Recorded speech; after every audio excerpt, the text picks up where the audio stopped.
Hi, I will explain the long-term consequences of flexible work arrangements on organizations' cultures. According to Capelli and Nemeth in 2025, organizations' culture is defined as the norms and values that shape how people behave. Employees learn them not from slogan, but from observations by seeing how a boss deals with her customers. When employee cannot make such observations, the norms and values don't take hold. Today, remote and hybrid organizations often have two cultures. The older one among those who hired before the pandemic, and the new one among the workers who came on board in the remote era. That cultural divide affects the interactions and behaviors of these two employee groups because they have different ideas about what is acceptable. Employees from both groups might think or may think that they are doing the right thing while behaving quite differently. I will also explain long-term consequences of flexible work arrangements on employee engagements. When employees do not come together, there will be no knowledge transfer. Company is at risk of lesser knowledge recombinations among staff. Research also shows that recombination work best when employees physically come together. Knowledge transfer is best performed, easiest to be performed face to face, aided by none other verbal cues. Bringing people together so they can brainstorm in a conference room at the whiteboard. Positive consequences of FWA include the increase in possibility of cross-functional cooperations, expand the heterogeneous knowledge exchange within the team, improve the sense of self-efficacy among organization members, which is conducive to stimulating creativity of employees. Negative consequences of FWA include flexible working practices and changing workplaces lead to raw ambiguity for employees, which bring more workload and responsibilities. This can increase work-family conflicts and turnover intentions. In long term, remote communications will cause employees emotional exhaustion, leading to a decrease in workplace enthusiasm and engagements. It's important also to take note online communications in FWAs can easily lead to information asymmetry, resulting in raw ambiguity and higher coordination costs. How to maintain autonomy and at the same time preserve the sense of belonging and sense of purpose for employees. I would like to use the Salesforce Ohana community cultures. It is inspired by Hawaiian concept of Ohana. Salesforce views its workplace as an extended family. Ohana culture is a combination of collaborations, inclusivity, and mutual support. This culture empowers individuals while reinforcing shared values and connections in emotions. Google uses OKR, objectives and key results, to maintain autonomy and promote sense of belonging and sense of purpose for employees. Google uses OKR to align employee goals with Google company strategies. Google OKR best practices emphasizes simplicity, transparency, and ambitious goal setting. It empowers employees to choose how they are going to deliver the result while staying focused on shared ambitions. Understanding psychosocial, psychological, and behavioral dynamics of attendance is crucial. While the traditional of fast time is dreaded, we shouldn't let it be equated with all face-to-face interactions or we miss an important point. Interacting with people help us understand what they care about. All of the subtle cues we pick up from someone, mannerisms, tone of voice, energy, provide clarity around their motivations and messages. Benefits of face-to-face communications include it is highly efficient channel in which it allows rapid and short exchanges that provide immediate feedback to both teammates. Nonverbal cues can help to communicate fuzzy concepts that in writing would require lengthy descriptions. Technology-based relations are less rich than face-to-face interactions. Face-to-face relations are also associated with stronger social ties than those developed through technology-based engagements. Face-to-face communications is also associated with better psychosocial health. I will also present workplace barriers to return to work. According to the article that I read, workplace barriers are categorized into four categories: barriers in the psychosocial work environments, barriers related to employee characteristics, barriers in the organization work environments, and barriers regarding knowledge related aspects. Under the barriers in the psychosocial work environments, workplace conflicts refer to time pressures, work pressures, managements, cooperations, downsizing, and restructuring. Unsupportive management is characterized as a relationship that is distrustful, with little or no manager contact, lack of employees situations. Insufficient social support includes the withdrawal of accommodations provided to the employees. For the barriers related to employee characteristics, reduced work conflict, change in work assignment, and impositions influence the job control experience. Employees that have low degree of job control is unlikely to come back to the workplace. Being in a managerial positions and experiencing traumatic brain injury, TBI, it is a medical related condition, can also contribute to low job control because of the workload and responsibility inherent in such positions. Study also reported that as many as one-third return to work at lower level than before the injury. There is also profound lack of knowledge about work-related factors associated with returning to work after an acquired brain injury. Employees themselves could be regarded as a problem. Poor team cohesion, poor team spirit, okay, they don't work together well is under one of the barriers identified related to the employee characteristics. Now I move on to barriers in the organization work environment, which include organizations of work tasks, positions, longer working hours, higher job demands, and physical arrangements are classified as a barrier in the organization's work environments. Lastly, barrier regarding knowledge-related aspects. Lack of employee knowledge, insufficient traumatic brain injury, and return to work knowledges are also identified barriers related to knowledge-related aspects.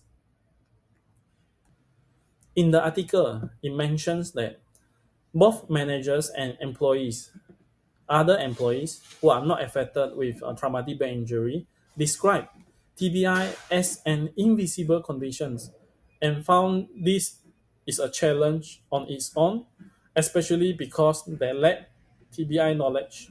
Employees sometimes felt misunderstood or distrust by their colleagues or managers who did not have information about their conditions, found their challenge dubious, or simply not accept their low level of work abilities. In turn, this became associated with their sense of job control and well-being and mastery. Several employees also expressed that they would have preferred a more visible physical injuries. Therefore, social support, employee engagements, proper job support in return to work processes after traumatic brain injury play an important role in supporting the employees. So let's discuss about EVP, that is Employer Value Proposition. What is EVP? EVP is a company's promise to its employees outlining the unique benefits and rewards they receive in return for their skills, experience, and contributions. Basically, it is a statement of what makes a company a desirable place to work. This slide addresses whether Nexus should revise its EVP, and the clear answer is yes, because today's workforce values flexibility, autonomy, and well-being just as much as pay or promotion. Purpose-driven work and learning opportunity have become central to what employees expect nowadays. So if we ignore these shifts, we risk losing our talent, damaging our employer brand, and creating a disconnect between the policy and culture, which would definitely damage the trust. To respond, Nexus should evolve its EVP by making hybrid work standard, emphasizing purpose and inclusion, and ensuring that growth and recognition are equitable for both remote and in office employees. This isn't just a communication shift, it's a cultural commitment to become a modern, value driven employer. Having decided to revise EVP, this slide shows how Nexus can manage the transition in a way that preserves trust and inclusion. We propose a phased and inclusive approach. It starts with co-creation using employee surveys and ERG input to shape the direction. Then we focus on transparent communication, that is being open about what's changing and why it's changing. Next, we emphasize on leadership role modeling. Leaders must not only communicate the EVP but live it out. We also embed it into systems such as onboarding, recognition, and reviews. Finally, we use ongoing feedback through surveys, Glassdoor, and performance data to develop and sustain the EVP over time. The outcome, what would be the outcome? A future fit EVP that strengthens trust, boosts retention, and enhances Nexus employer brand. So, using the EVP as core foundation pillar and to address the flexibility challenge that Nexus, we recommend a streamlined, purpose driven hybrid work strategy. This model supports employee autonomy while preserving collaboration and organizational culture. So, we begin with there are multiple phases, and we begin with phase one, which is define vision and goal. Aligning the flexibility strategy with long term objective like financial performance, customer satisfaction, and shareholder value. In phase two, we conduct an employee survey to understand preferences, fears, and satisfaction level. This ensures the model is built with employee input and not just top down decision. Phase three is about designing the hybrid policy. Here we purpose two clear roles. That is, one is the hybrid role with a balanced mix of home and office, and second is office centric role where on site present is essential. We also recommend embedding these job roles into these role types into job description and onboarding materials, and ensure that the tech and the systems are in place to support smooth execution. The next phases focus on embedding the hybrid model into daily operation and culture. Phase 4 is enablement, training managers to lead distributed teams fairly and effectively. This reduces proximity bias and ensures equal recognition and development for all employees. In phase 5, we introduce team level agreements. Each team co creates their own way of working to define communication norms, availability, and collaboration tools. This builds clarity and ownership. Phase 6 is about purposeful office time. We recommend designing in office days around high value activities like team bonding, innovation session, etc. Finally, phase 7, which is monitor and evolve. Here we use data from pulse surveys, office usage, and performance metrics to refine the model continuously and ensure it stays effective and inclusive. Moving on with the implementation, this roadmap shows how Nexus can implement the hybrid work strategy in a phased and sustainable way. We begin with discovery and assessment. We use surveys to understand employee sentiment here. Then we move into strategy design, where we set engagement goals and upgrade digital tools. The next step is capability building with leadership training and pilot programs to test our approach. Once refined, we scale and sustain the model across the organization by embedding this engagement into the culture. Finally, through ongoing monitoring, we track progress with regular reviews and adapt as needed. This approach, implemented in a given set of time frame, ensure we don't just launch the hybrid work, but we build it in the DNA of Nexus.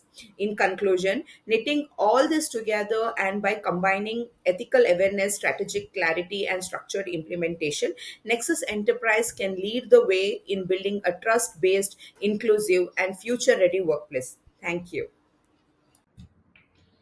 Here we are looking at what actually works when it comes to engaging employees and Nexus. We are not just talking theories, these are tactics backed by real world examples. Things like collaboration, consultation, and inspiration really make a difference. For example, Google's buddy system helps new hires feel supported and confident. Netflix has a flexible culture showing how giving people autonomy can boost motivation. Bumble gives extra time off to fight burnout, and Volkswagen limits after hours emails to support work life balance. On the flip side, using pressure tends to backfire. That's why we need to focus more on human centered strategies that build trust and motivation. Let's take a look at how leadership evolves in remote and hybrid environments. Teams go through four stages: forming, storming, norming, and performing, and each stage brings its own challenges. For leaders, the tough part is building relationships without face to face time, spotting issues early, and keeping everyone aligned. So, what works? Focus on outcomes, not just hours worked. Check in regularly to prevent isolation, encourage smart use of tech, and most importantly, empower your team. These small shifts can make a big difference in how teams grow and perform. In order to make hybrid models successful, the leadership team needs to remind themselves of five structures. First, a clear vision. Leaders need to align hybrid work with business goals and inspire teams toward shared vision. Then, adapting. There is no one size fits all approach. Leaders should adjust their style based on team needs and complexity. Third, building trust is a key. Using principles like leader and member exchange helps ensure everyone feels seen and valued. Fourth, leaders also need to model the culture they want to see, showing up with purpose and balancing flexibility with accountability. And finally, it's about listening, using real feedback to keep improving. Now, let's look at key things to think about before starting a work model. When we talk about flexible work arrangement, we need to think about fairness. If we require everyone to be in the office without considering personal needs like caregiving, disability, or long commute, it can create real equity issues. People also expect flexibility now, especially after pandemic. Taking that away can feel like breaking a promise, which can hurt trust and morale. And how we make return to office decisions really matters. If the process isn't clear or seems unfair, it can lead to frustration and division across teams. So being thoughtful and transparent is a key. We will cover some real world implications of how we handle hybrid work. First, there's attrition. People want flexibility. A survey showed that almost 80% of workers without location flexibility are likely to look for a new job within a year. That's a big talent risk. Second, we need to think about productivity. Of course, being in person helps with spontaneous collaboration, but it can also hurt deep focus. So hybrid models need to strike a balance. And finally, there is a brand image. Companies that push strict return to office policies like what happened with Twitter can face serious backlash.